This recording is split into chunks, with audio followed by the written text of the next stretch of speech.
You want to know the funniest thing about all of this stuff that's going on? Not funny, ha ha, or funny, hee hee, but funny, oh my God.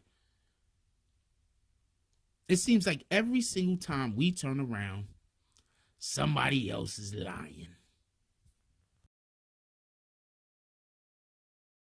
Hey, don't forget to check out the link of the day in the description. I want to ask, shout out to Punch BBN Network. Oh man, these niggas had YouTube shaking for a day. Oh, Black Dynamite, I wish it was that simple, but this is much bigger than you and me.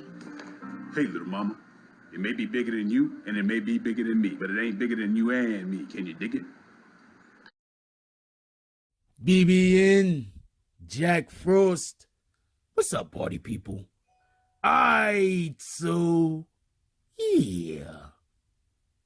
So I got a clip, a recording from El Chapo's nephew. Before we go any further, I do not know if this dude, I don't know if this dude is El Chapo's nephew, okay? But one, he looks like El Chapo, man. I mean, seriously, if he's not his nephew, he might be his son. He looks like El Chapo. That's one. Two, I always thought that was just his rap name. You understand what I said? Like, seriously, you know how to, like, Busta Rhymes is like the dungeon dragon or whatever.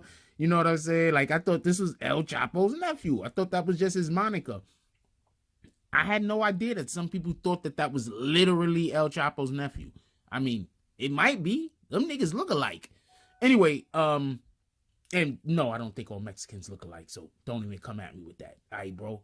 Anyway, so we got a clip of El Chapo nephew and Tekashi 6ix9ine actually speaking, and I'm gonna play the clip for you. It's like mostly in Spanish.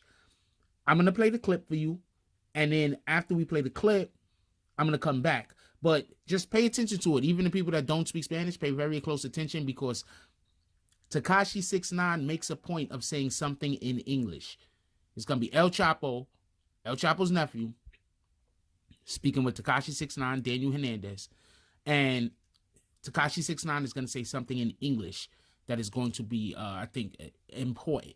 So just check this clip out.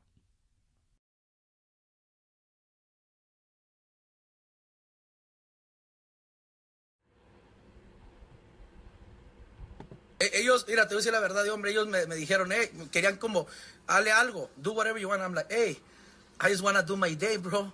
I'm about business. I ain't a fucking stupid, you know, I'm smart. Mira, lo mío es, yo te mando a la feria. Eso no es problema. Claro. Pero la feria lo estoy perdiendo yo. Yo sé. Y se trata aquí, mira, se trata de todos hacer, Daniel. A mí me va bien, a ti te va bien. Mira, Ale, hacemos esto, mira.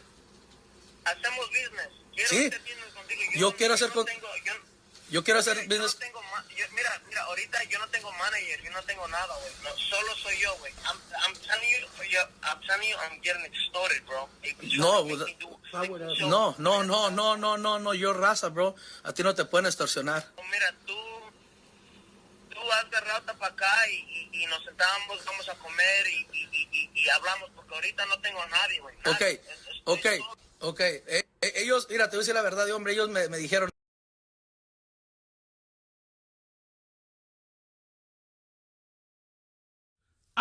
So, yeah.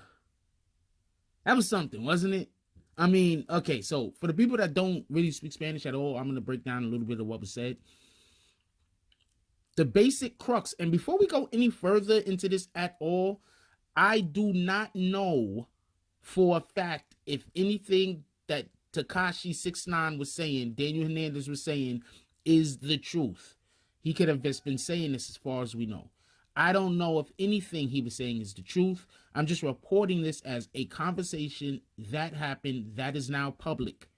That's what I'm doing. I'm not saying, oh man, that Tekashi, he sure had his hand on the Bible. I don't know if anything he's saying is the truth. As far as I know, the NTA individuals, they already had an interview with someone. So, you know, I guess this is Tekashi's way of also being able to get his words out there. I don't know. I haven't the slightest idea. Anyway, so let's go into this. So one of the things that's being basically said is Tekashi is telling the El Chapo's nephew, that he doesn't trust the MTA individuals or Shotty or any of them, basically. That's what I'm getting out of it. And that they are extorting him. They are extorting him. Now, before we go any further into this, if y'all remember, back in, I'm not sure when this conversation was had, by the way. If y'all remember, back in maybe June or July, I dropped the video talking about how Tekashi 6ix9ine was trying to get away from Treyway. Okay, you can go check out the video on the channel. The video got something like 500,000 plus views, right? Y'all could go check out the video on the channel. But I dropped the video talking about how Tekashi 6ix9ine was trying to get away from Treyway. I was told about how much crazies I was and how I didn't know what I was talking about. Then about 3 months later, I dropped another video talking about how Tekashi 6ix9ine was trying to get away from Treyway. So I'm not saying that to be like, oh, look, I was right. I'm saying that to say that as much as this is just the conversation that was had between these two individuals, I believe that there was enough evidence out there for an individual to say, you know, even if they weren't extorting him for whatever the reasons was, Tekashi 6ix9ine was trying to get away from Treyway. Anyway, so he's basically saying that he's being extorted and forced to do concerts. And I think that basically he's saying he's not getting the monies he's supposed to be getting. And that's where the whole situation is happening with El Chapo's nephew. Also, you got to think about it like this. El Chapo's nephew has been standing really close to his mother. Really close to his mother. Maybe that's in some way of showing that she has some kind of protection. Okay, so this is one of the things that people do, like, you know, when you're part of a gang or an organization or something. Let's say we are extorting someone, right? And we're like, you know, if you don't do the thing that we want you to do, we're gonna you know, hurt this particular person. What they'll do is they'll go take pictures with the individual that they're trying to hurt. So those pictures can now become public. So that's the threat. You know what you better do. Now, on the flip side of that, this could also be done as far as I'm standing next to this person. You can't touch them. If you touch them, you're going to have a problem with me. So that's also what could be done on the flip side. I just want to point that out real quick for anybody that might not have caught that or just don't know that these things actually happen. So in the when he's talking with El Chapo's nephew, he's talking about how MTA has been robbing them. We don't know this to be truth. He's just saying it. He's also talking about how Shotty has been robbing them. We don't know this. That just happens to be something that they're throwing out there. But once again, I will point out, when they went into the courtroom, Meezy was in the courthouse. Meezy said that they looked that Shotty looked at Tekashi 6ix9ine, and Tekashi would not touch eyes with him. He wouldn't look back at him. He kept looking other places. He did not look at Shotty one time. Some people are saying he didn't want to look at Shotty because allegedly, Shotty had sex with Sarah. That I need more. I don't personally believe that. I just need more. I need more than we know what happened on July 12th. Well, a lot of shit happened on July 12th. For one, everybody that's alive right now probably woke up. That happened on July 12th also. That's just, I need more than that. You understand what I'm saying? That's just me speaking, like, from you know, from the way that I process information. Other people, you don't need more. You don't have to need more. That's just me. That's just my perception of the situation. Anyway, so Tekashi would not look at Shotty at all. So who knows? We're not, there's just so much going on here. There's really no way to really fully understand or grasp what the problem is, to be honest with you. But this is right here, Tekashi 6ix9ine saying that he was extorted, basically putting it on MTA, his booking agency, his managers, the people that was managing him, and on Shotty. And then what does he do? He comes out, he says everybody's fired. Remember that? When he came out and said everybody's fired, then after he said everybody's fired, he went on the Breakfast Club, talked his shit. So we'll see what happens. Also, I want to say, it seems that right after I believe that meeting, I believe that when that happened, they could have been like in Texas or somewhere. I don't know what it was at.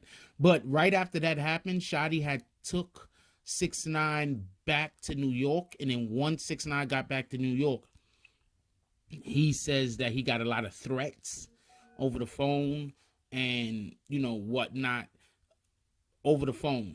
A lot of threats. Because the FBI had told him, because he tagged, I believe he tagged somebody into a post. It could have been into a post. It could have been El Chapo's nephew. I'm not sure. And once again, I don't know if this guy is El Chapo's nephew. I just thought that was his rap name. Okay, so whatever, yo. When we say El Chapo's nephew, everybody knows who we're talking about, right? Even if that isn't El Chapo's nephew. But he looks mysteriously a lot like El Chapo. Anyway, maybe that's how he got the name. Maybe it's not El Chapo's nephew, but he looks so much like El Chapo's nephew that people be like, yo, you look like El Chapo's nephew. You know, whatever. Anyway, so that and it was said that 6ix9ine cried about some stuff, that he has more audio. I'm assuming that he has a lot more audio of him speaking to 6ix9ine. So okay, this is something I want to say real quick. When something is going down, remember when they had the situation where Kodak Black went on the Ebro show, and a lot of people feel that Ebro treated Kodak Black unfairly, and I still say, well, I don't really think he treated him unfairly. No, but you know, everybody has their own opinion. And I said, if I had went on anybody's show and I was accused of doing something that I did not do, and that subject was brought up, that's it. That's the end of everything else. That's the only thing that we're going to be discussing, because I'm not going to sit up nowhere and have nobody sully my name, have nobody speak bad on me, have nobody, you know, basically try to put me behind bars, especially like in this case, and I'm going to be quiet. Because when the facts align with you, you want to talk. You want to speak out when the facts align with you. Now, with that being said, when things like this happen, I usually pay attention to the people who don't want to talk. There's only one logical reason not to want to talk when the facts align with you, and that's because of safety issues. So I have to assume, is this case so deep? Is there really so much going on in this case currently that even the people that the facts align with just can't speak because of safety concerns? Or do a majority of us content creators have it so backwards and mixed up and flip-flopped, and we're busy throwing accusations here and believing everything that we hear there, that we're just blaming the wrong people? Coincidentally, I try not to blame anyone. I don't know. I could tell you what I see. I could tell you what I hear. Then I could tell you what I think. All three of those things might not run congruently. But they also might. So for everybody that speaks Spanish, that listens to this video, go into the comment section. Put down what you think about what Tekashi 6ix9ine was saying. And also about what El Chapo's nephew was saying. Break it down for us. For us non-Spanish speakers. We'd appreciate it. Like, comment, subscribe. Join the notification gang. Hashtag Bronx Bombers. Let's get it. I love y'all. Take care of each other. Hug the kids for me. I haven't forgotten about you. And that's all I got on this one. I'm out. If you like this video, please hit the like and subscribe button. If you would like to help dictate the direction that this channel takes, please leave a comment. All comments are appreciated, whether positive or negative. Thank you very much and enjoy your day. And remember, positive thoughts cause for positive things to happen. Let's get it.